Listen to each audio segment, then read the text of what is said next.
All right, I hope I got the right ratio and all that on there. Just outside waiting on the pack, waiting on some merch that I ordered to get delivered. Just want to say that. You guys see me here in my World Warriors collective bandana available. You can get those, but I'm not on here to sell merch. I'm on here to prove a point and make a statement. Um, so a lot of you guys know that a video game was announced that they just got through doing a closed beta for, which was One Punch Man, a hero nobody knows. The closed beta, or at least the first closed beta. I don't know if they're going to do another one, which they normally do with video games like this, especially anime titles. They normally give multiple closed betas, and the first wave, if they're going to do any more, just ended um, yesterday at 1 p.m. Pacific Standard Time. Going to like what 5 p.m. Pacific Standard Time, but that's neither here nor there. But the closed betas are officially over, um, and it has yet to be determined if they're going to do any more. But I just want to say this. Let's get this out the way. This game sucks, and I'm gonna be the first one to say it. I'm a big critic when it comes to video games that I like, and I'm a big critic when it comes to animes that I like. If the anime is good, I'm gonna say that it's good, and I'm not gonna, you know, look at more popular people who may have influence over people watching, influencers as they call them. I'm not gonna wait for them to say something about an anime that I watch or like a video game that I like, be it positive or negative, to influence my decision on whether or not I want to watch it or continue to watch it or whatever the case is. It's been a few animes that I've seen people that have quite a good following say that it was bad. I watched the animes and the animes turned out to be better than what they said. They go to the animes looking for one thing, or they expected one thing and they can't appreciate the anime for what it is. And it turns out to be better than what they said it was. As well as when it comes to video games, which is the case with this. And I hate to do name calls. I don't want to do name calls, but it's a few people who I'm going to mention in this video. And I don't hate y'all guys, but y'all got to stop with this BS of shilling. And for those of you who don't know what a shill is just basically somebody that is acting over enthusiastic about a product in order to gain your favor. What is this? I could have sworn I turned off notifications. This is stupid. Um, Hold on. There we go. Turn on airplane mode. That ought to stop it. But yeah, that's what a shield is. Basically, and in the video game world, and in the video game communities out there, basically, a shield is somebody that has a large influence and say so, or that a large influence over a mass of people that can that people basically trust, or they go to, or who is their go-to for like video game news and things like that, or a popular fighting game tournament player, or anybody that seems to be that comes off as a trusted source. Basically, somebody that says nice things about something bad in order to make sales, or in order to stay in favor with the company that they may be in cahoots with. Or not. I wouldn't say cahoots, but basically, yeah, they may be in business with or whatever. So, and we had a few cases of this. For example, Marvel vs. Capcom Infinite.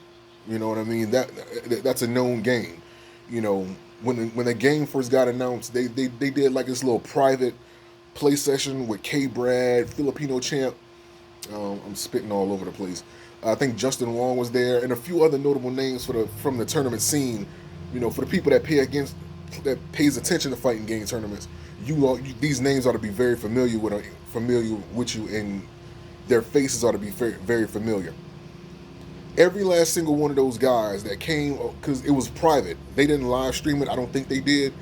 It was a private session. It was a private invite session, and they basically kept it, private, and nobody couldn't take a look at the gameplay that the guys were playing, and every last single one of them came out with this fake business laugh, you know what I mean, trying to saying that the game was amazing. Oh, this game was great. This game was this, there was that, and you know, Marvel vs. Capcom is a franchise that everybody loves.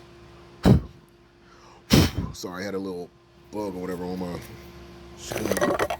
Yeah, ants. Get over. You know, ever since Marvel vs. Capcom 2, Marvel vs. Capcom has been like a franchise that's kind of like skyrocketed in popularity. And when Marvel vs. Capcom 3 came out, it wasn't up to the par of Marvel vs. Capcom 2 per se, according to a lot of people. You know, people still favor Marvel vs. Capcom 2 over Marvel vs. Capcom 3, but um, it wasn't so bad necessarily, because when the game first came out, Marvel vs. Capcom 3, everybody thought the game was terrible at first. Let's be honest, and the vanilla version was so much that I think like 6 months later they came out with like a sequel to the game, or it was supposed to be like an upgrade version or whatever the case is. But not, you know, so Marvel vs. Capcom over the years has gained a lot of favor with people who enjoy playing fighting games, such as myself and things like that. So when Marvel vs. Capcom Infinite was announced, you know, they announced they were going back to like the 2v2 system opposed from a 3v3 that was present in like the past couple Marvel vs. Capcom games. Um, and they were introducing this gem system, which is basically the Infinity Stones, because you know, Avengers was like a big thing in the movies at the time that came out, and it still is a big thing. You know, shout out to Marvel Phase 4, but they brought that. You got to think of all the problems that were revealed to us as consumers when the full retail game got released, right? I'm talking about all the issues. These are the same guys that got to see those things first, and they decided to ignore all of that in order to stay in favor with the company, which in a way I can understand, because it's business. You know, they're paying you off in some form or another, you know, to say nice things about the game. They're telling you to do that, because ain't no way you're going to tell me with the BS and everything that followed after the full retail release of Marvel vs. Capcom Infinite, they didn't see that stuff first and then just ignored it and said all these great things about it. That's shilling right there. You know what I mean? So you can't be trusted anymore. And the thing about it is, the reason why I brought that up, because that's just an example of people who are trusted in a community that we pay attention to, and it kind of lost our trust. We can't even trust them to say nice things about a game anymore, because you don't know if they're being paid off or being, you know,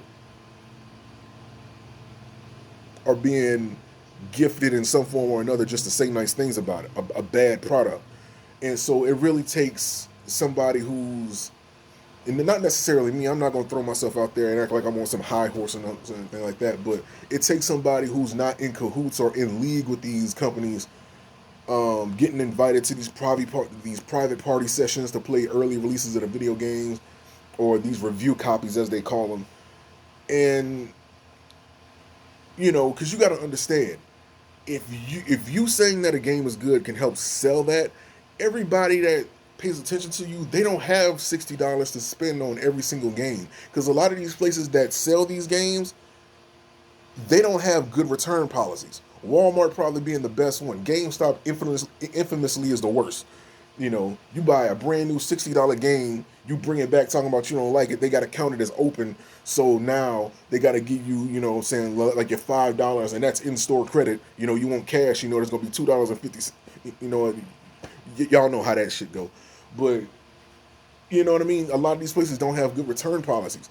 But Walmart and probably Best Buy being probably one of the two.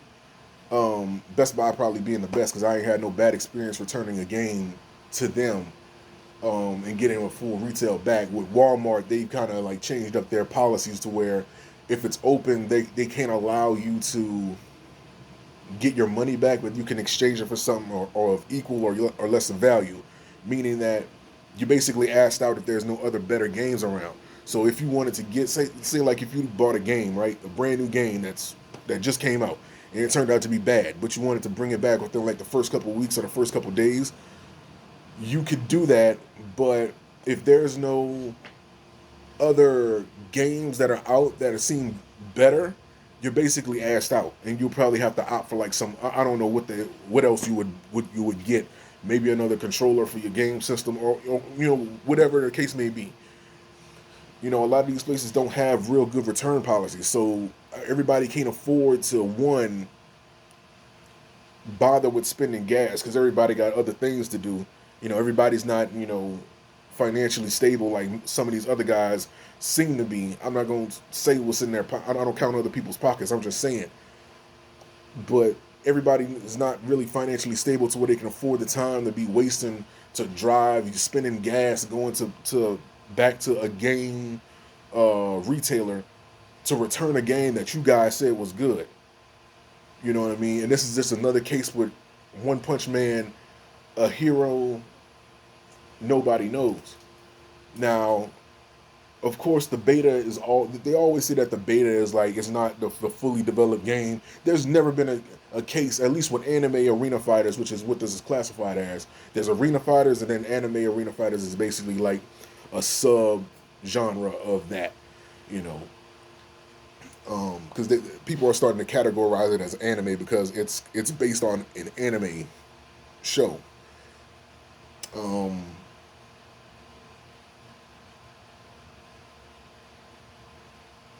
this game is trash. So let me explain why it's trash and why this game is going to flop. I think anybody with some common sense can take a look at past video games within the same genre and basically say the same thing. However, you have influences out there, just like the aforementioned names when it came to Marvel vs. Capcom Infinite, that are already talking about how great the game is and things like that. I see them out there, you know what I mean? And I'm trying so hard not to say no names. As you can see, like I see them out there. If you, if you guys see them, just call them out on their bullshit. I understand that people love anime fighters no matter what, but we got to be honest with ourselves. This game is not good at all. In order for any type of anime game, to stay true to its nature, you gotta realize that they're not gonna do certain things. Okay, so let's take a look at the first anime fighter that was really released in the United States. I know it was other arena fighters, arena fighters that came out prior to that. You had like the Budokai Tenkaichi series on the PS2. Those are they didn't really blow up after that. Even though those games were kind of good, they didn't really blow up after that for real. When arena fighters really started to blow up is when J-Star's Victory Plus came over to the United States. That's when it really became a big deal. That's when it started becoming a big deal because, one, this is a game that was already in Japan at the time, and in the United States we didn't get games like that often, if at all. And the fact that we got it, a lot of people would hype around it, but the gameplay was trash. It was garbage. I don't even think it sold that good. I could be wrong. Somebody tell me. But that's neither here nor there. The game did not do well in terms of game mechanics, gameplay. It was overall, it was just a bad game. So you can imagine when a game like My Hero Academia 1's Justice came out, the original one, because they're making a part 2. When that came out, everybody was kind of hyped. Oh, we getting another arena fighter style game. I'm not even counting Dissidia NT. I'm not counting that because it's an arena fighter and nobody really paying attention to it like that anymore. But they still, it still seems to be like a fairly decent community around it. Some people that just love Final Fantasy no matter what is not going to let the game die, or at least to the extent of, other games that are out there.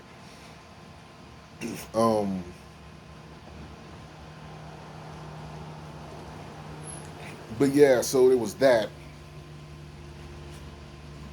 Then with My Hero, and here's another thing I want to throw in there too. You ever notice how anytime there's like a more popular game that people are really going to buy into, anytime a game like that gets announced, there always seems to be like these little cheaper alternatives that they try to like quickly slide in to try to get you to buy that on top of buying the game that they know you're gonna buy. They hoping that you buy like this little quick little whatever. Like for example, when Devil May Cry 5 was announced, right? I think right before that, it was around that same time. There was another game. I think it's called Execution. Was it called Execution? No, it was actually called Extinction. Extinction. That basically was like the same genre, so to speak, and they took elements from Devil May Cry, God of War, other hack and slash games that are more well known, and tried to quickly push this out as a cheaper alternative. So even if you don't get your hack and slash fix from the game that you want, there's this right here. And they tried to. What's funny is that they put it out before Devil May Cry, and all the reviews on it were terrible. As far as like the game being way too repetitive and like, you know what I mean, it felt more so like a knockoff of the other aforementioned games and things like that. That's the kind of reason why I brought up My Hero Academia, One's Justice. When that game got announced, it was announced before the game that everybody really wanted to get, that they didn't know that was coming out at the time. So when My Hero Academia One's Justice was announced, everybody was hype about it. Like, oh, where are we getting because My Hero Academia, it's getting up there to being one of the better animes to watch these days. If you don't agree, it's already there. So when One's Justice was announced, everybody was hyped. But then later on, they announced Jump Force, which graphically it looked great. From what we could tell from the gameplay trailer, the controls looked good. And then overall, it was just a better game than what they were presenting with My Hero Academia One's Justice. Now, with that being said, they pushed One's Justice out first, knowing full well that Jump Force was going to be the game that everybody absolutely is going to spend their money on. If you're going to spend your money on an arena fighter, Jump Force was definitely going to be it, because they were hyping up. I mean, where else are you going to get, you know what I mean, like all your favorite anime characters under one umbrella in the same video game without amalgamating them in like a Mugen system. You know what I mean? And the fact that you can get Naruto versus Luffy versus Ronin Kenshin, all these different animes. It's a big deal to people that like animes. The fact that we get a video game like that is good. But overall, it's an arena fighter. Arena fighters don't, on top of the fact arena fighters don't have a long lifespan, they don't do well in the tournament circuit. You might have a few people doing like little local tournaments here and there, but they never get a major tournament push like that, because it's difficult to do that with games like that, without me getting too deep into it, because I can talk your head off for days as to why that never works. Or rather, it hasn't worked yet. They haven't found the right formula to make it work. That's because in order to stay true to the anime that these characters come from, the characters have to present themselves a certain way. You know what I mean? And in an arena fighter, it's difficult to have a tournament-worthy setting, which presents another problem: the lifespan of the game. If a game has a good tournament scene, its lifespan can expand from, I would say, like 6 months to like 5 years. With 6 months being like without support. Before it like completely just dies out. Unless you're Marvel vs. Capcom Infinite and that shit dead within like 3. But but yeah. And My Hero, not My Hero, but One Punch Man, A Hero Nobody Knows, is basically following that same pattern of other, like you don't even hear people playing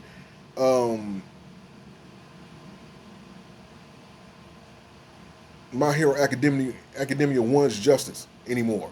It's like, as soon as Jump Force came out, that game died, or it was beginning to die. And I was telling people this. We had like discussions in Discord and like Facebook and all that. I said, if they put any character from My Hero Academia in Jump Force, it's going to kill One's Justice. And that's exactly what happened. As soon as Midoriya was announced, One's Justice wasn't even talked about anymore. People don't even look at that game. They had to make a One's Justice 2. You know what I mean? Within like less than a year later, I believe. You know what I mean? So that's like, damn. So I'm not really buying into the how good, other people saying how great this game is, uh, because there's several things wrong with it, and I'm gonna get to that. Y'all thought I wasn't gonna get it. Y'all thought I was gonna say the game was bad and just let that be that. No, we got things to talk about. First thing, it's an arena fighter. Like all the mentions that I gave before, without me getting too deep into them. It's an arena fighter. They don't do well in the tournament scene, so it's gonna die quickly. You know, this is one of those flash in the pan games that's a cheap cash grab that they know they can sell because people are fans of the anime and they get to play with their favorite anime characters in a game. And that alone isn't going to expend they might do some DLC, but it's not going to really get people back into playing the game. I'm telling you this after playing like so many games over my life. I mean, I'm damn near 30, damn near, and I've been playing fighting games and other versions of fighting games since like the Atari 2600, Activision boxing. So this is coming from somebody that played that, Clay Fighters, every iteration of Street Fighter 2 that they put out. You know what I mean? Killer Instinct, fucking Mortal Kombat, and other games like Rage of Tengu. Like, you know what I mean? Just so many fighting games in between then and now. I pretty much played them. And I'm going to tell you, arena fighters are the least tournament supported style of game because it's hard to do that in a tournament setting. You know what I mean? They did like that one promo tournament for uh Dissidia NT, and then it was like it's just any tournament support for that game died immediately after that. They tried to do a little something, but it's just like it's hard because the way they formulated a tournament, the way they formulated arena style games and anime arena fighters in particular, it's difficult to run a tournament competition around that style of mechanics. You know what I mean? It's hard. And so, because some characters are going to be super overpowered and things like that, and that's going to make the game boring after a while. And people are going to find ways to break the game or try to be cheap and spam and all that. Like people saying, like what people saying that people are doing with Yugi and Jump Force, which turned a lot of people away from the game. People don't even tell me that they're playing Jump Force anymore. Like, it's been people that, when I was talking to them, and when they first got Jump Force, I said, hey, just let me know how it goes. Of course, they were hype about it when they first got it, because it's Jump Force. Why wouldn't you be? Everybody likes Shonen Jump animes. Anything from Yu Yu Hakusho, My Hero Academia, Ronin Kenshin. We grew up on these. Dragon Ball Z. You know what I mean? These were the animes that helped shape our personality. So of course we have an emotional attachment to them. When we get that in a video game, we're gonna jump at it. It's a hype moment. But when we get the game, we're always disappointed. And One Punch Man, A Hero Nobody Knows, is no different. So on top of the fact of being an arena fighter, it's not going to get tournament support, little or none at all, if any. We're looking at characters now. The way they designed the game, it's a 3v3. It's a 3v3 style of arena fighter, right? You got 3 people on one team, 3 people on the other team. Now, of course, the anime the character that this anime is based around, which is Saitama, who is One Punch Man, because he's so strong he can beat anybody in one punch. The character isn't even playable in the game, right? For real. Like you can play him, but there's special conditions that have to be met, and even then, he's so OP based on what I've seen from the beta footage. Because I played the game and I didn't even bother to, try to play with him actually.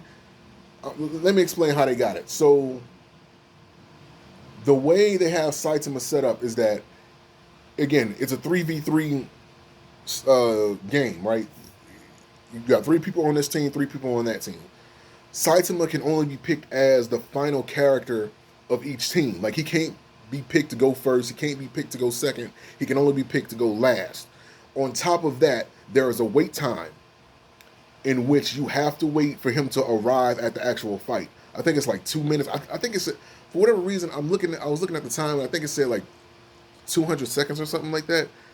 I could be wrong about the time because I didn't really pay too much attention to it. But there's like a little mini screen that's going to be on the side that is going to go down. It's like the time is going to wind down, and the whole time you just see Saitama just run into the, you know, to the fight. And as you're fighting, you can knock off some seconds and like basically speed up the timer to go down faster in order to get Saitama to show up sooner. Until that happens, it's a game of survival. It's a fighting game, an arena fighter, excuse me, that turns into a game of survival into the character that you want to, have come there, your third party member.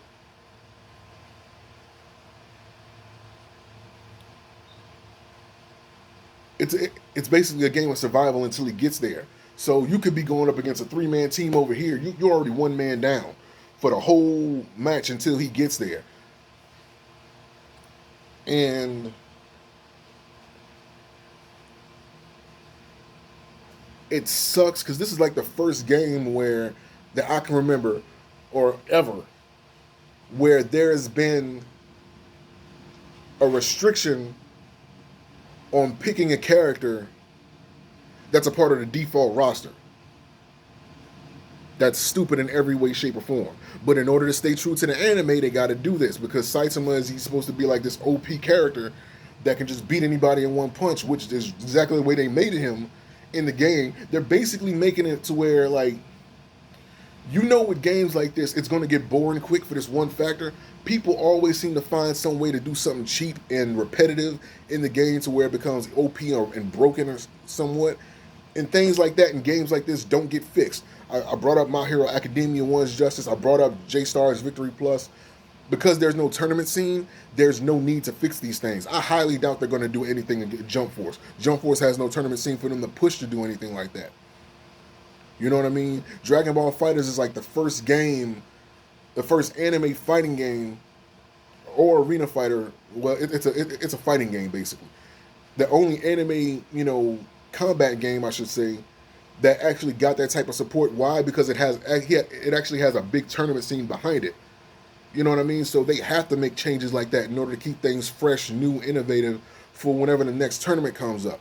So that way, you know what I mean? They have to nerf certain characters and buff certain characters up, make certain characters that are too strong weaker, and make certain characters that aren't as strong, you know what I mean, better to make them more playable. Because in any type of fighting game or whatever the case like that, you're going to have characters that are just made out to be better because they're coming from the animes they're coming from. Obviously, they're advertised to be better anyway during the course of the anime. But in fighting games, period, you're always going to have certain characters that are going to be made better than others, and certain characters that are going to be made worse than others. Some characters aren't going to take as much effort to use, and others are going to take more effort to use. And when it comes to an anime arena fighter, that's already predetermined because of the anime that it comes from. Saitama is way too OP to be used in a game like this. So unless they nerf him down, which is going against the true nature of the anime anyway, which is going to turn a lot of people off. But if we're going to be fair to I always say that there's the common sense of competition and there's the common sense of business. And those worlds don't always mesh well together at all. They rarely do. If you're doing things for the common sense of competition, then you're going to cater more to the competitive spirit of the players that are, holding down this genre. But since they don't have a tournament scene for it, that's not needed. So you're not going to get any type of support as far as patchwork unless something is just so insanely broken that you can't play the game at all. They're not going to. It's certain things that are just not going to be. You know what I mean? And this is just another setup to fail. So anybody that ever said this game was good, they're lying their ass off. Don't waste your money on this shit when it comes out, because I understand a lot of y'all don't have money like that to be, y'all don't have the disposable income to be using on that. Don't listen to, I want to say his name so damn bad. Trust me, you have no clue. But I think YouTube and Twitch and all these other places got these policies to where they're looking at it as like slander against the person personally, and I don't want to do that. So I'm gonna just say, and I could have said K-Brand, Justin Wong, and all of them, because that's a public, event. a public that's public knowledge what they did at this point. So I'm not going to get in trouble for that. But this is like a private person right here, so I can't really say nothing. But that has a big influence on, because he's in cahoots with Bandai Namco. You know who you are. It's a couple of y'all, but y'all wrong for saying that this game is good. This game is going to flop. It's going to be good for like a hot minute. People are going to play through the story. They're going to play a couple online matches, and boom, that's going to be it. Because everybody's going to pick Saitama. And they're going to try to figure out some cheap way to get him out faster. And when that happens, it's just One Punch City after that. Nobody wants to be against an OP character like that. I don't care what the nature of the anime is to have to actually go against that in a fighting game. I was watching the beta footage. Somebody who actually played with the character, Saitama on one, he wasn't even flinching, so he has incredible super armor. If there's any way to break that and like stagger him to get some like damage in, that has yet to be seen. But from what they shown, that's basically like a fuck you. I'm not playing this game no more. I'm quitting. And I'm not even known to rage quit. Y'all see me play plenty of video games. When have I rage quit at all? But to see that and to have to go against that, that's basically like saying, okay, I lost the game already. You know what I mean? So it has yet to be seen when the full game comes out, what changes they're going to implement, if they ever do. They rarely do. When they say that, they just say that to try to like sway people into not getting into an uproar because of what they're presenting during closed betas and all that. But it's just like, what else? What is this arena fighter doing different than past arena fighters that's going to make this more successful? I haven't seen it yet. So until they show me something different, I'm saying don't buy the game. Save your money. I understand a lot of us are fans of One Piece, but save your money. There are better games that are coming out that are more worth your money than this. I'm pretty sure they're going to sell it for a retail price of $60 or $50, which is going to be BS. And again, going through all the hassle of having to return the game once you realize how bad it is, do you really want to go through all that? I'm trying to discourage everybody. I'm trying to encourage everybody to save your money and to discourage everybody from buying this crap, because it's not good at all. I don't care what anybody says. I don't care if this guy says it or that guy says it or this group says it or whoever says it. It's going to be great. It's not. It's going to be a trash game. It's going to flop, and it's going to be bad. Save your money. Don't invest in this. It's not going to be good until they show some changes that are noteworthy, that makes the game look like it's going to be more enjoyable and and more combative, and the mechanics are going to be, you know what I mean? I'm not interested in buying this game, and if I have any say so, you guys shouldn't either. So until then, peace. War Warriors Collective, ADS Play 101. Remember, be humble in victory, be gracious in defeat, but show no mercy in battle. Peace.